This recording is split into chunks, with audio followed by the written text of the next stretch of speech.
Dear respected Thai, dear practicing community here,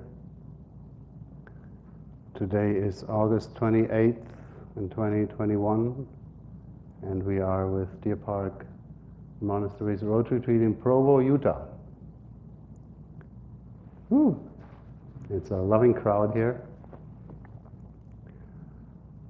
This morning, when I woke up and I went to the bathroom, wanted to shave, and I looked into the mirror and I said, nah, I want to give you guys a real, authentic road trip monk look. That's what we look like being on the road. I'm going to shave tomorrow or one of the next days.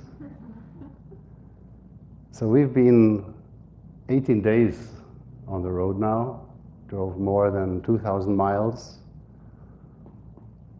and led retreats in 4 states.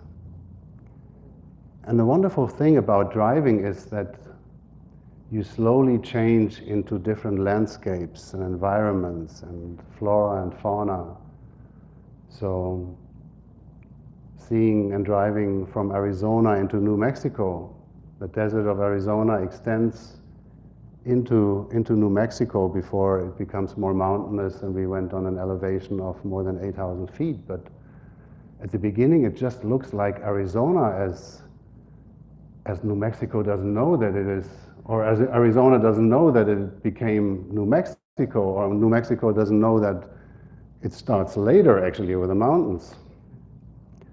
And the same I observed coming out of Colorado into Utah. You are in these Rockies and it is very mountainous and snowy, and you come down into the plain and it becomes scarce again for a whole while before you enter Utah.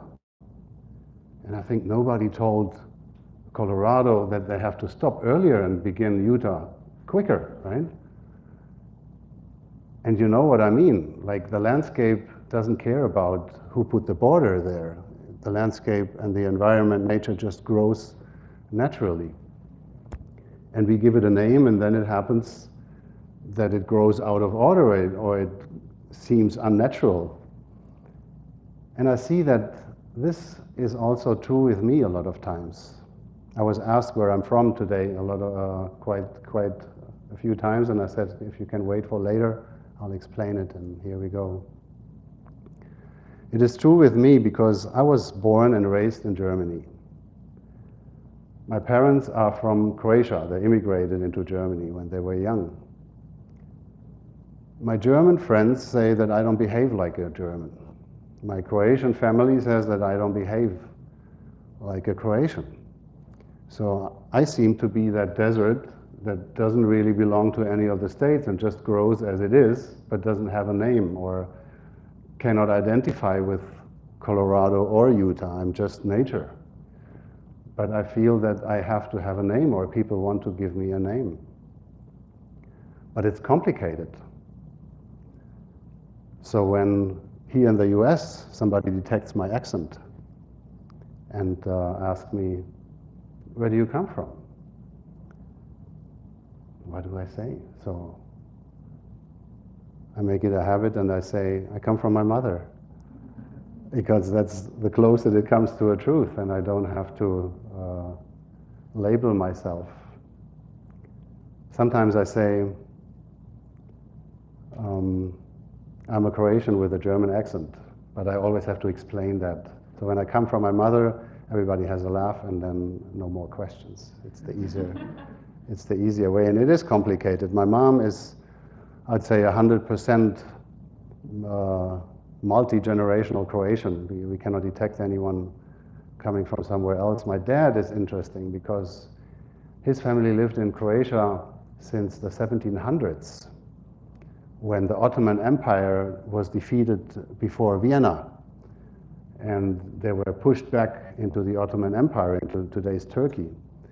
And the Habsburgs, the Austrian-Hungarian Empire, wanted farmers to settle into that land. They were armed farmers, so to just make sure the Turks are not coming back. That was the whole stretch of the Balkans.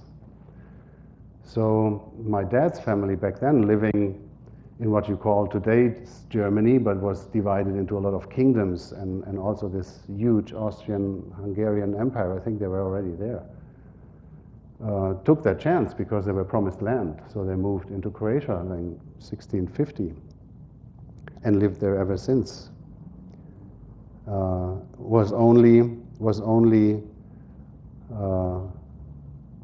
pushed out of Yugoslavia again after the Second World War came, when the communists took over, and they said, you have a German origin and you have to leave here. This is a communist country and we don't want you here. So his whole family was basically pushed out of Yugoslavia, while my mother, she was the only of 7 siblings who said, I'm not made for this life here. You know, you have cows, I'm afraid of cows, and I don't want to milk anyway.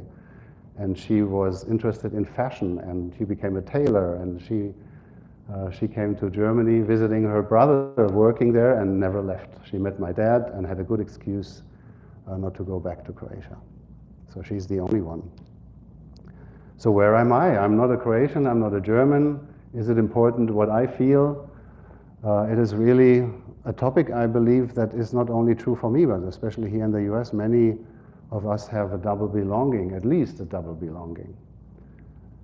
And I got so curious about to find out who I am, that when those DNA tests became so popular and my sister offered me one for Christmas, I said, okay, now I gotta know who I am. And guess what? Like, I'm probably less German than most of you here. I have, I think, 40% Russian in me, then 25% Balkan, then a little bit of Sardinia, which is Italy, a little bit of Spain. I have Sweden, like in little percentages. There's a little bit of German too, 2% or so in this old German empire. There was Greece, so all over Europe. And Europe was always like that. The Mediterranean, since the Egyptians, the Greeks, the Romans, it was a mix-up. People traveled with ships as soon as they could and were mixing up. And then they moved to the United States, and here we don't have American people. I don't believe that. So it was very eye-opening. But somehow, reading all this, an insight came up, and I said, this can only be half of the truth, because I feel I'm also more than only my ancestors, my ancestral stream, wherever they came from, whenever they left that village in Ethiopia, or the plain of Ethiopia to move. And I have also a spiritual side. I can think, I can come back to the island within, what we just sang, and I have wisdom in my heart. So I'm not only this bloodline, which this DNA detects so beautifully and so eye-opening, but I also have a spiritual DNA, and I want to trace that.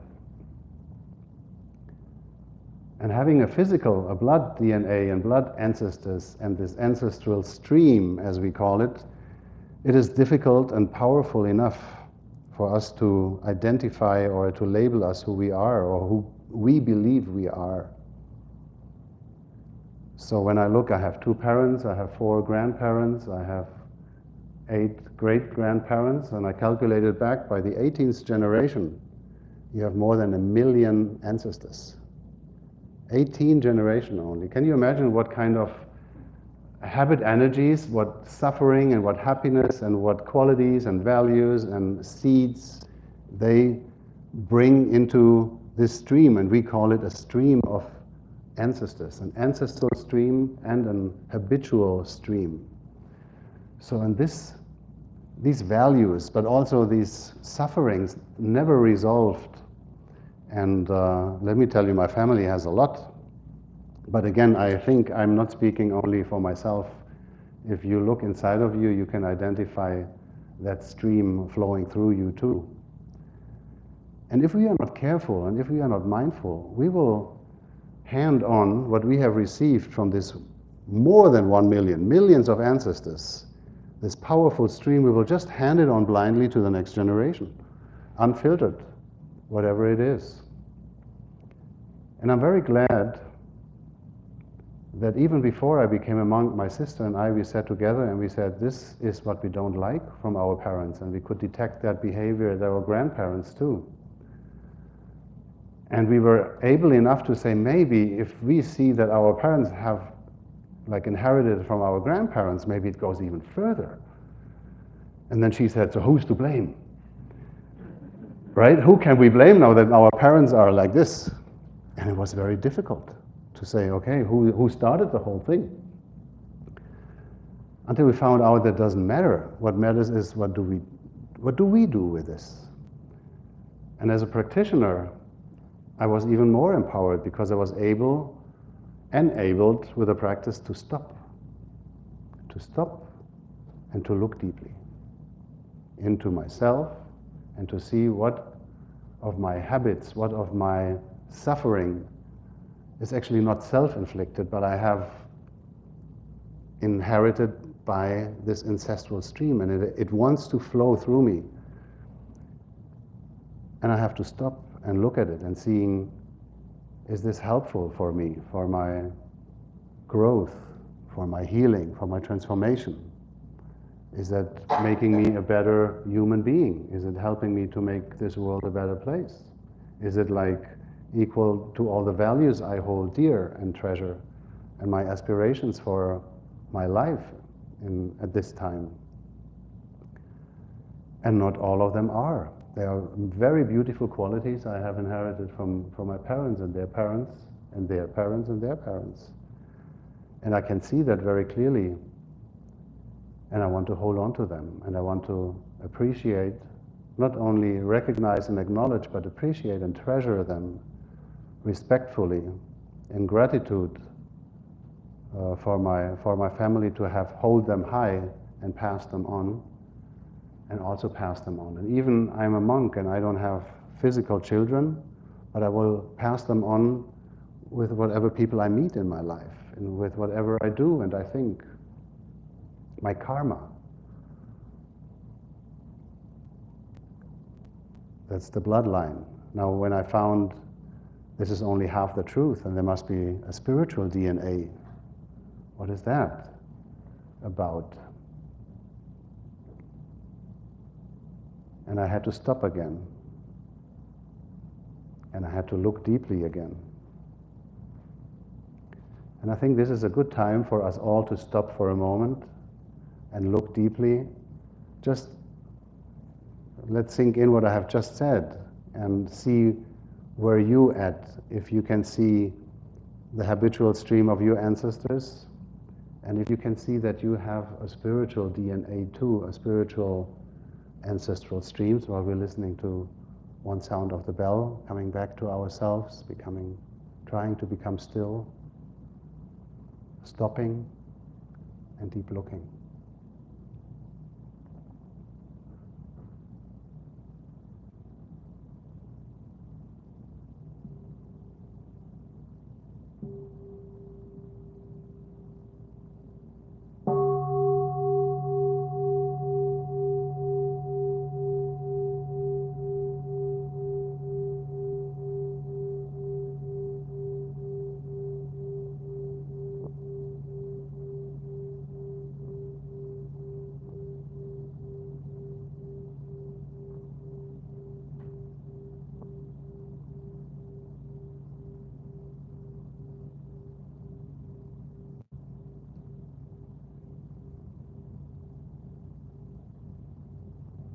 So I found while my blood ancestors' DNA is more visible, like I have brown eyes, I have brown hairs, my physical appearance I have inherited, and I can see that, you know, when your parents say, you're just like your grandfather, or you just look like your great-grandmother.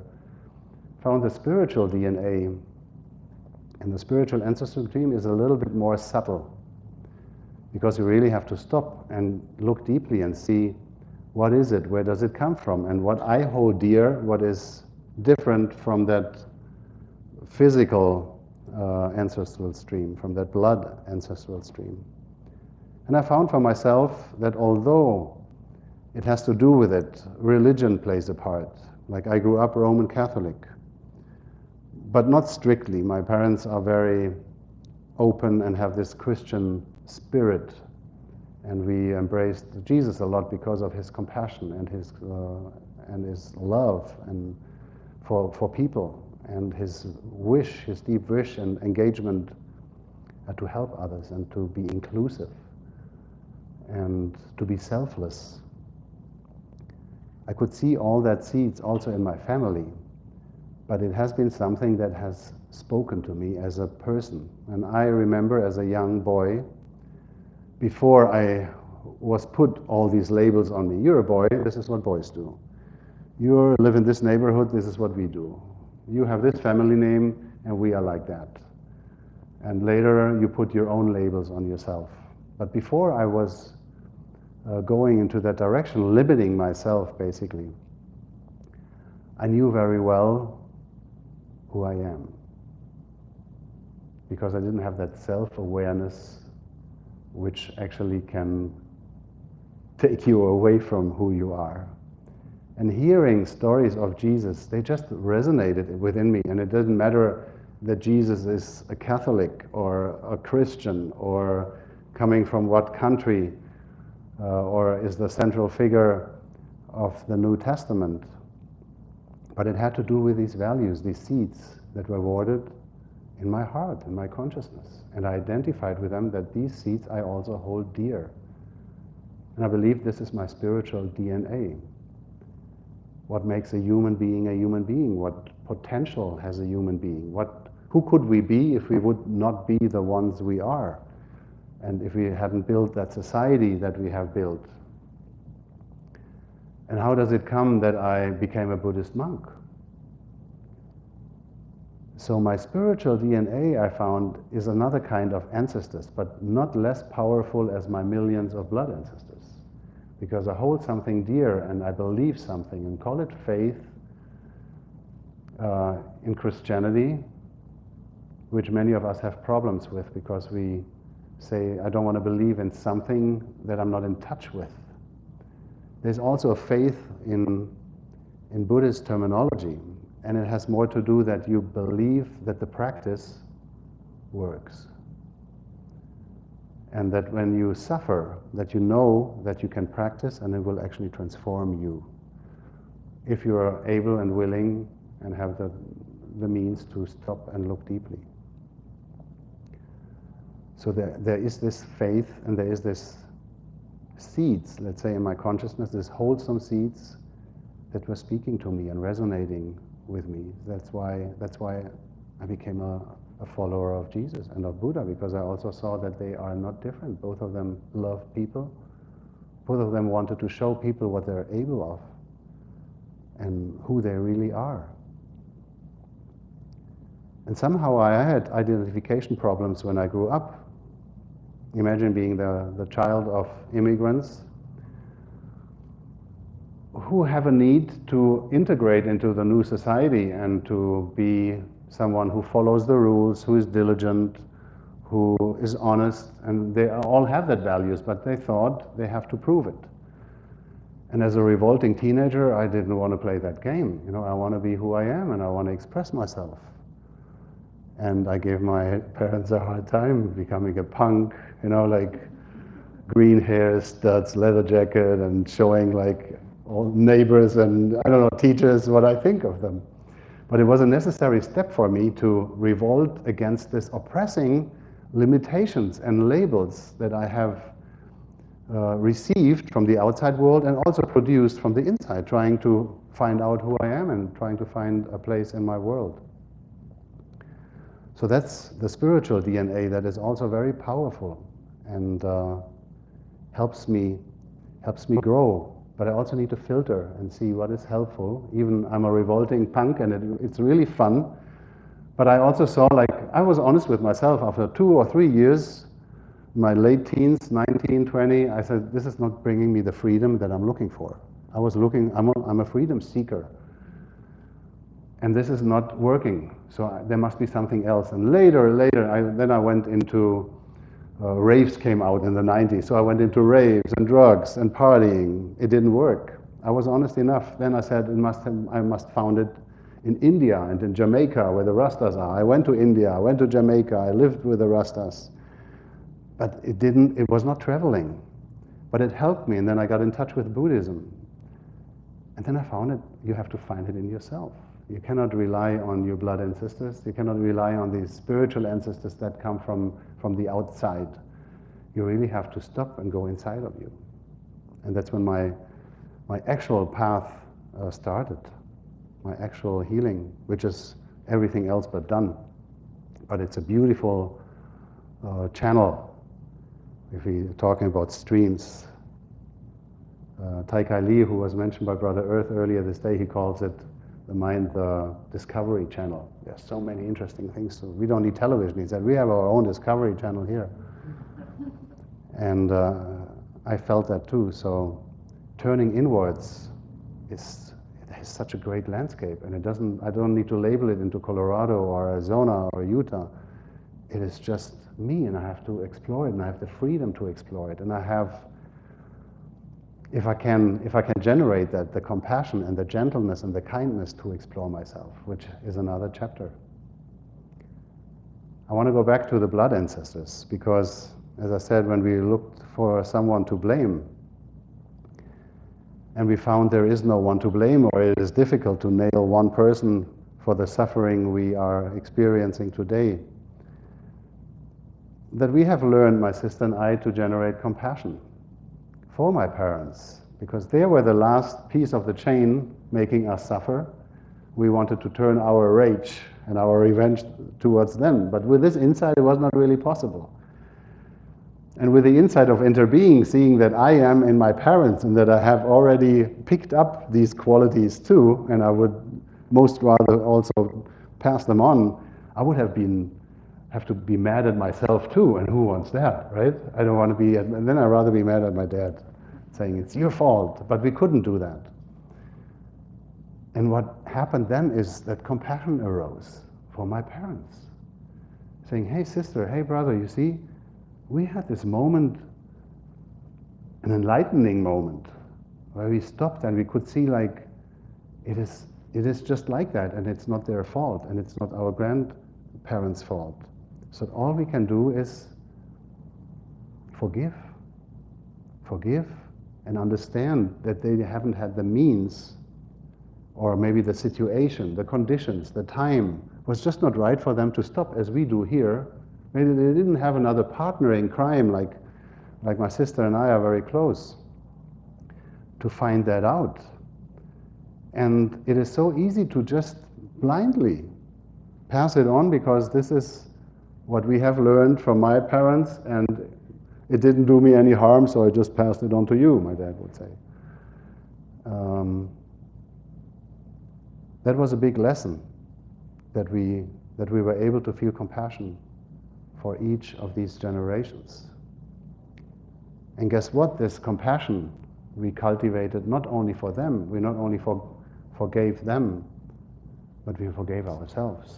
Because if you generate compassion in your heart, you generate it first within yourself, and you water the seed of compassion and of love and of understanding, of forgiveness, of peace, of sadness maybe, because you feel sad for all these generations who haven't had the chance to wake up to that insight.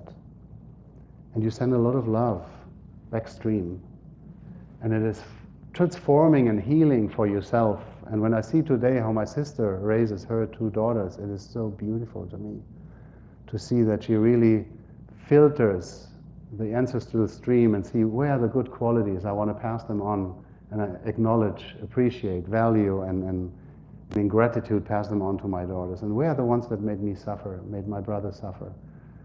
Let's them, and if you talk of a stream, of a river, let's divert that into a smaller branch, these unwholesome, habitual family energies, and let it be thinner and thinner and go away from the mainstream, and let them slowly dry out and evaporate and become a cloud finally, and rain and water the wholesome stream maybe again. So everything transforms.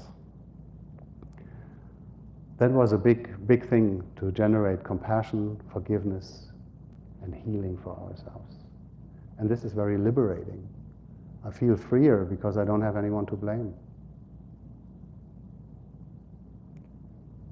With the spiritual ancestors, I don't know how much they have contributed to my suffering, because as I said, it is something that resonated very intimately inside of my soul, my heart, when I heard stories of Jesus. But I also heard Hindu stories, Sufi stories, Buddhist stories. So it was not, again, which label they were carrying, which name they were carrying, but I had to look at the landscape. Is it a desert? Is it a high mountain? And I was picking what was resonating with me and what was not resonating with me. Even in my own tradition I grew up, or with Buddhism that I choose, I still have to be very alive, stopping and deep looking and seeing that just doesn't speak to me. And it might be an essential teaching, but I might not be there yet to understand it, or it just doesn't fit into my personality, or into my state of growth, or into who knows. So I have to give myself also time to adapt, to receive things. And first I will do and receive the things that come easy, ring a bell, speak to me. And I have the feeling like when I met Thai and Thai's teachings for the first time, I knew this exists, this engaged Buddhism, this engaged mindfulness into my daily life. I don't have to pray only all the time, but I can take my life, the happiness of my life, in my own hands, just by walking peacefully from this couch to the restroom or to the sink and walking back. And when I pick up the phone, I can breathe 3 times before I pick up the phone and pick it up in peace and not in a hurry. It was Peace is Every Step, the book I read first, and it had these many day-to-day mindfulness exercises and activities. So I felt empowered to be who I want to be, to design my life, to really sort mindfully and consciously out what is helpful to me in this moment and what is harmful to me. And many of the habits I had, although I didn't even recognize them as harmful, I would still do them.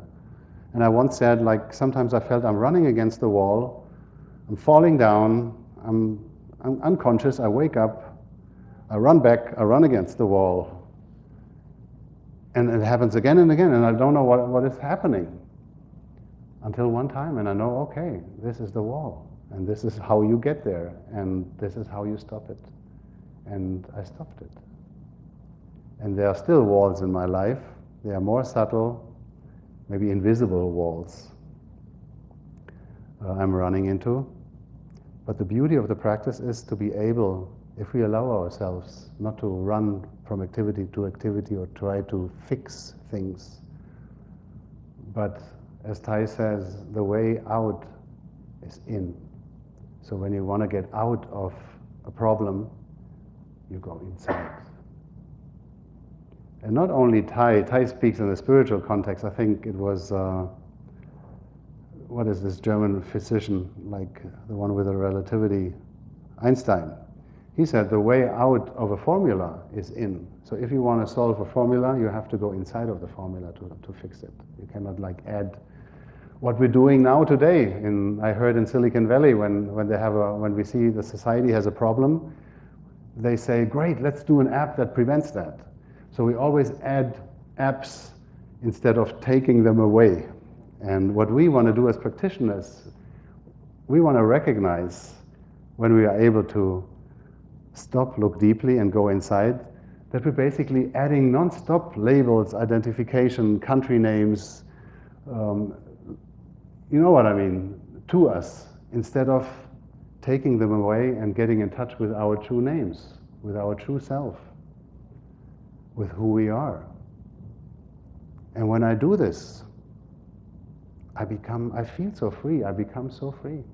Because I don't have to be the one that people want me to be or see me, but I also don't need to be not that person. So you can say, oh, you're that Buddhist monk from Germany, and I say, yes, I am. You know, because I know you're putting a label on me just as I do, and I don't have to be mad at you. But it's interesting to take a look at that and look deeply. Let's have another sound of the bell and go inwards.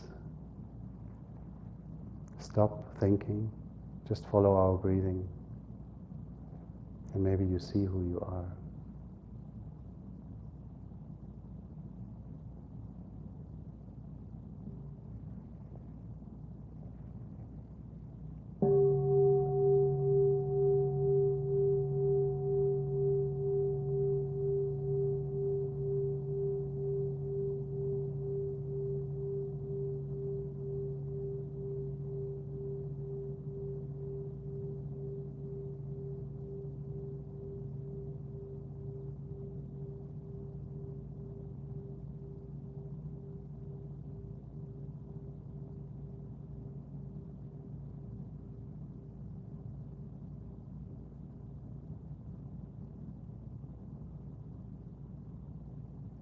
It's a deep, deep topic to look at. It's like a black hole, and you might think that you can get lost in it, but when you have that faith that there is your true self inside, you cannot get lost, because it will guide you, because there's wisdom inside of you, that knowing that you had as a 3-4-year-old is still in there. If we are able to just peel away all these layers of us. Before I spoke about karma and how my spiritual DNA is influenced by my actions and by my speech and my thoughts. You know, the Buddha says, what you think, you become, and what you feel, you attract, and what you imagine, you create. Ever heard that quote? And I don't know, the Buddha is the most misquoted person in the world. I read it, and I think many others too. But like, he could have said that. Sounds like him. And we all know it when I say it, right? Can you identify? Does it ring a bell for you? What you think, you become. When I think angry things, I become angry. What I feel, I attract. When I see a dog unleashed and I feel fear, the dog feels the fear and feeds my fear, so I attract it. And what I imagine, I create. How often, I don't know, these Murphy laws book, how to become a billionaire. Yeah, just think of money all the time. And it seems to work, but I'm really like, I really don't want to think about money all the time, you know? And then you have it, and then you think of it still all the time. So there are other things I see more valuable to pay attention to. So my actions, what I think and what I speak, plays a big role. We have the 5 I never can say that word. The 5 remembrances, and the 5th, just want to talk about the 5th remembrance is our actions are our only true belongings. We cannot escape the consequences of our actions. So we know that we can take nothing into the kingdom of God, into our grave, but only what we did, what we thought, and what we spoke, because that's energy. We cannot bring our bank account, we cannot bring our Maserati into a new world. Now, I don't know if we have to believe in reincarnation, which this is aiming towards. But also physics speaks about energy cannot be lost or destroyed, but only transformed. I think this is more what it speaks about. So everything what I did, spoke, which the consequences of my actions, what they left behind, will I meet again? And it's tricky because who is I? Is I this guy with all these labels, this clothes, this hair, these parents, this history, this blood, the DNA, or is it just what you have left behind, your footprint? And we will come to that later.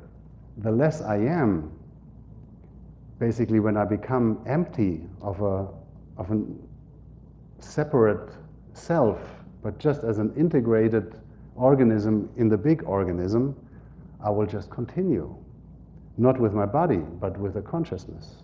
And so what I planned with this body into the world and leave here as my footprint, I will have to bear with, because it's just a continuation, basically, like this ancestral stream. With, if I get a new body, with this new form, which I call I, which you cannot call I, actually.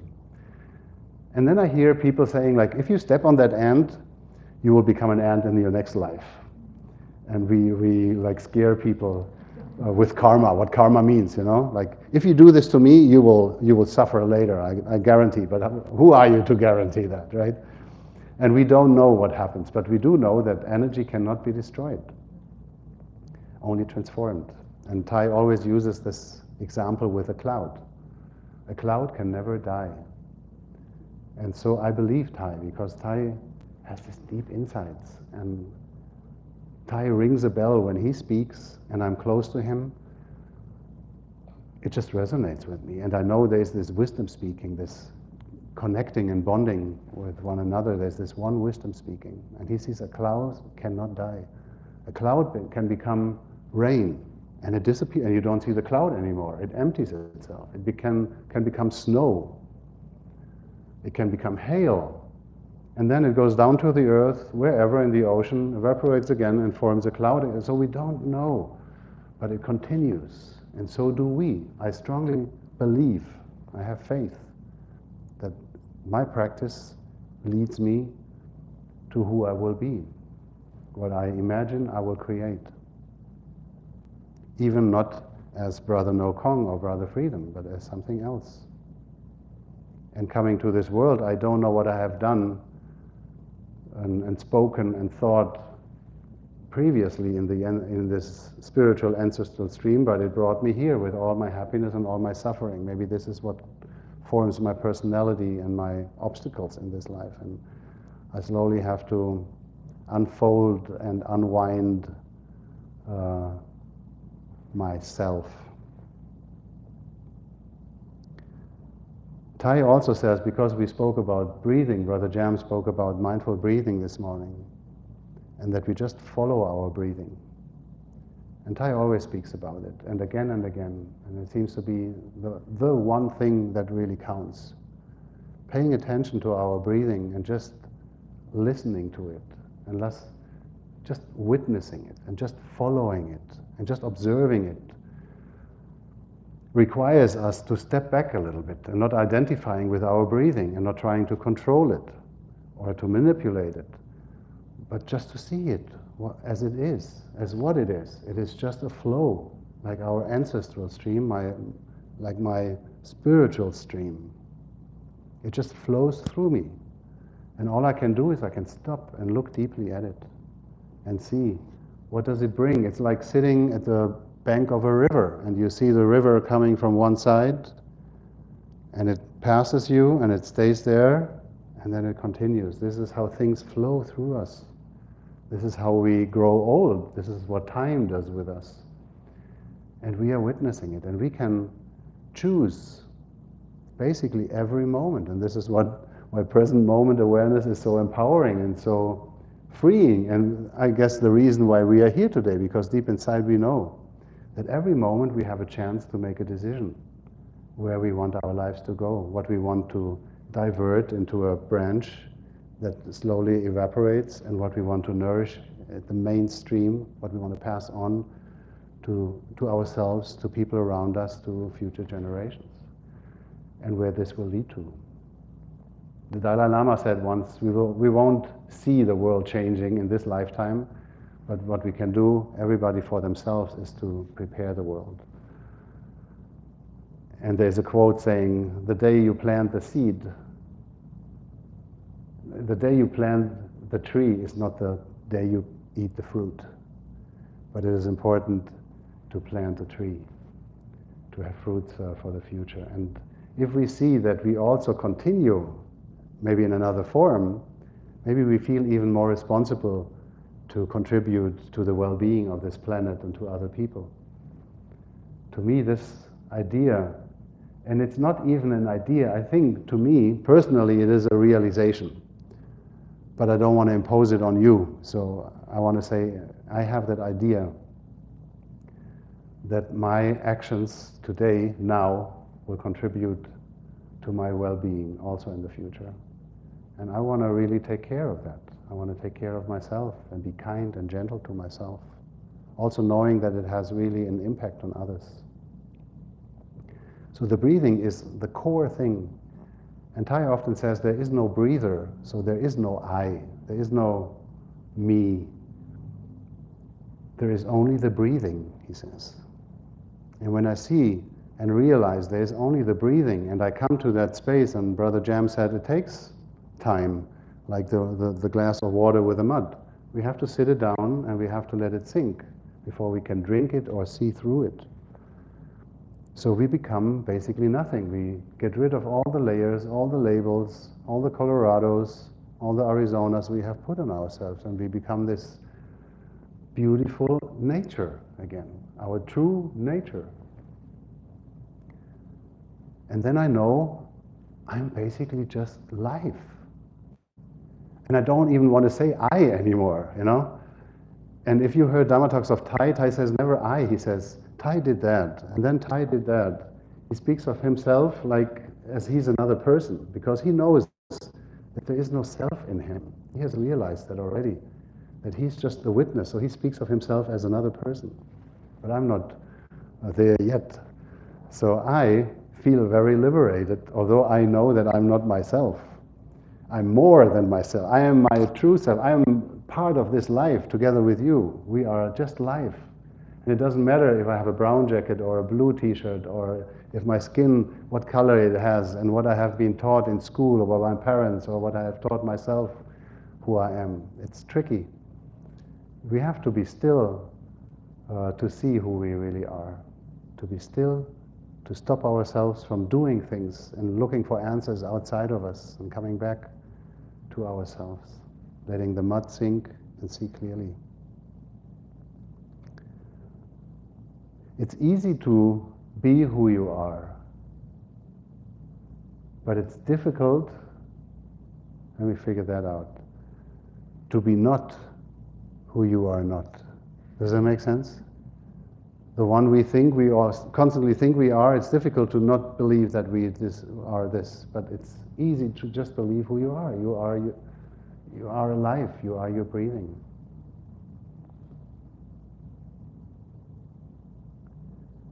We had a tour in Canada, and we toured through French Canada, to Quebec. And on the license plate of Quebec, you know, every state has their motto, their state motto. It says, "Je me souviens." And "Je me souviens" stands for, it means I do remember. And I saw that everywhere, and I thought to myself, what do they remember? You know, there was these wars, I know, they helped actually the American against the English, because the French and the English, they were always looking for a good chance, for a good fight. And then they are pushed into that far corner of cold Canada, there, East Canada. So what do they remember? And I asked. And they said, we do remember where we come from. We want to continue that, not memory, but that knowing, you know, that seed within us. So all the future generations, they know And they say also like born with lilies and grew up with roses, because the lilies stand for France and the roses for England. So they grew up in this English Canada. And they're not resisting, they're not rebelling, but they're remembering that they are French. And even though the French laugh about the French-Canadian accent, and they have adapted American culture or Canadian culture, they are still French. And I was very touched by that. And I thought, as a practitioner, I should always remember who I am and where I come from. And this doesn't mean my blood ancestors. And that doesn't necessarily mean my spiritual ancestors. It's more than that, because these blood ancestors and my spiritual ancestors, they are also part of that life, the breathing. They are not the breath, they are not the breather. They are part of the same breathing. We are in this together, right? That's a new word of the last year. I am in this together. I am in this together with me and everyone who is nobody. There was a movie with Terence Hill, Nobody is Perfect. My name is Nobody. It seems to be funny.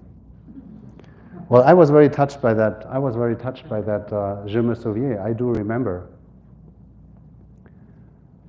And I believe that as practitioners, the fruit of our practice shall be that as Thai wishes us to be mindful every moment, and that's why we have all these activities like eating, like walking, like sitting, breathing, bowing, everything what we do, picking up the telephone, driving a car, when you read Thai's books, we can be mindful and our true self, at least connected with our true selves at all times. And Thai expects from his monastic disciples to be mindful even when we are sleeping. He said, Thai is doing this and you can do that too. When I'm dreaming, I'm mindful that I'm dreaming. And I cannot get bad feelings or nightmares because I know I am dreaming. And I know who I am, who I is. That I is not me, that I is life.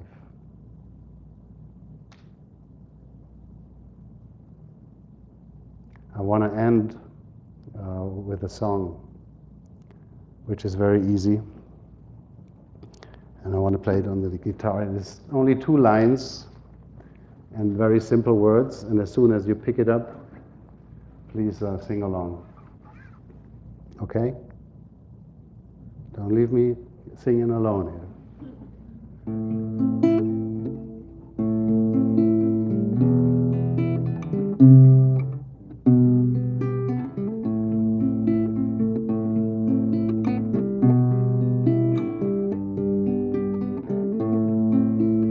I am remembering who I am. I am remembering who I am. I am remembering.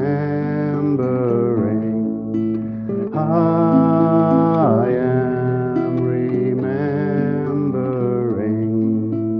I am remembering who I am. I am remembering who I am. I am remembering. I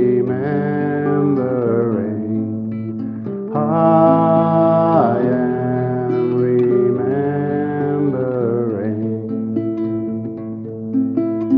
I am remembering who I am. I am remembering who I am. I am remembering. I am remembering.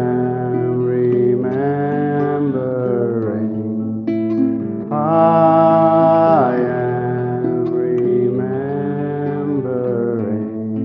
I am remembering.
Thank you for your time and presence.